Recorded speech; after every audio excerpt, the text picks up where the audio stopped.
Всем привет! Итак, это 38-й урок по Java. Продолжим наше изучение. Кстати, здесь он говорит, что мы будем делать что-то похожее на чат-рум или мессенджер. Поэтому мы будем использовать streams and sockets.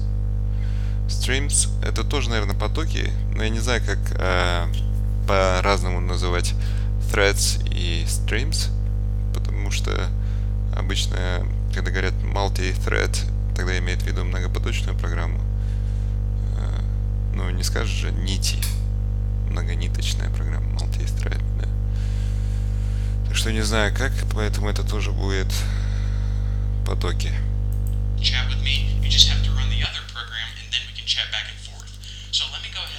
Кстати, я еще хотел сказать, я в этой программе не буду импортировать то, что он там долго импортирует. Я попробую импортировать в конце.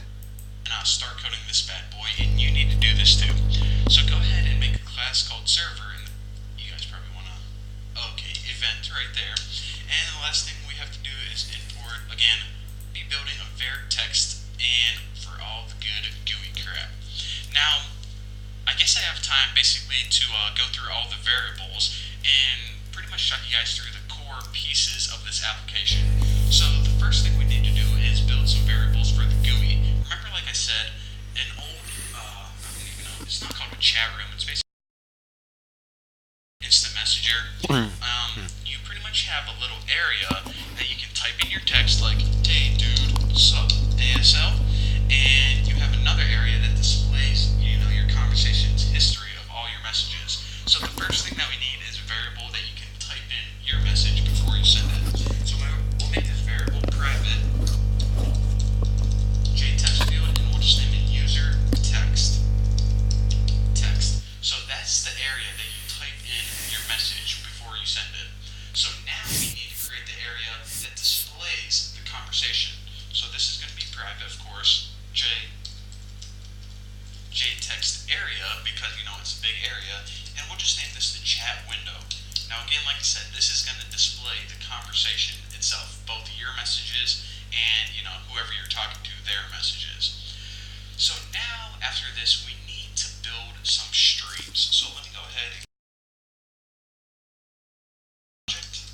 and output stream, and I'll just name this output. So before I continue, let me talk to you guys about what a stream is.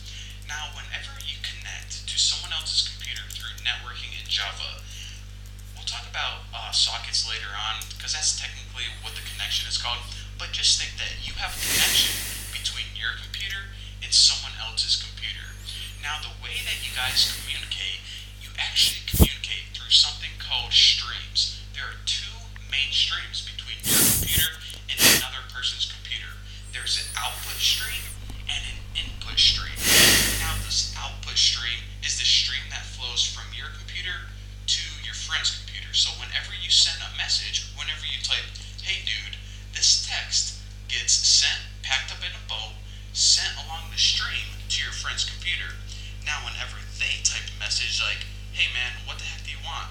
That message gets packed in a boat, or a little rowboat, whatever you want to call it, gets sent in the input stream to your computer. So again, remember this is actually really important. Output goes away from you, input goes to you. And whenever I say, data coming in, that's what I'm talking about, the messages, all the information. So now, since we have an output stream, we can send stuff away. Now we need an input stream. So private object input stream input. I'm not typing very accurately today. Alright, so now we have our stream set up, our main passageways that we can send stuff out and receive stuff in.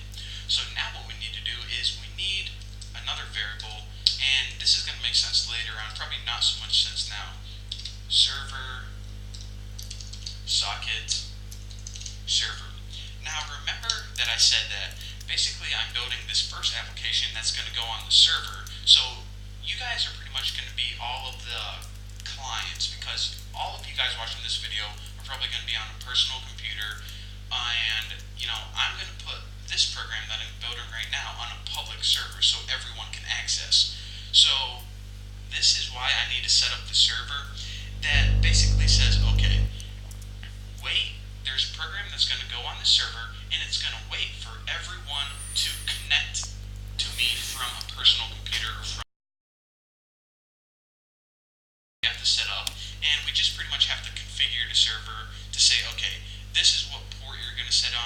this is where you're going to be on the server, and pretty much it takes another thing like how many people can wait to be connected at one time. So again, like I said, if you guys don't understand this right now, I don't expect you to, but later on, whenever I'm, configuring the server and showing you guys how to set everything up to, accept people that want to chat with it, you guys can understand that.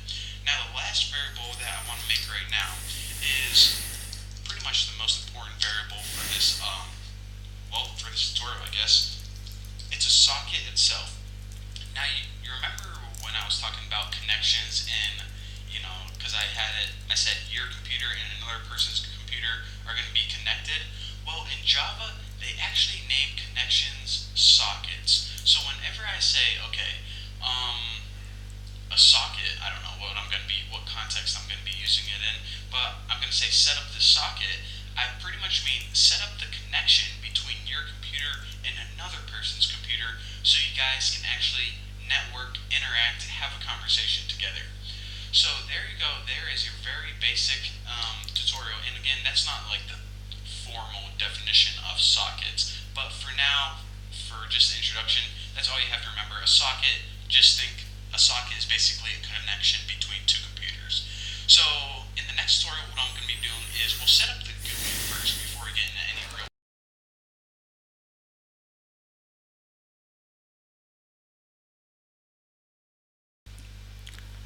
Так, как вы видели, можно, оказывается, сначала все эти объявить переменные, а потом уже нажать CMD Shift O, и Eclipse сам пропишет здесь все, что нужно. Самоимпортирует. Спасибо. Пока.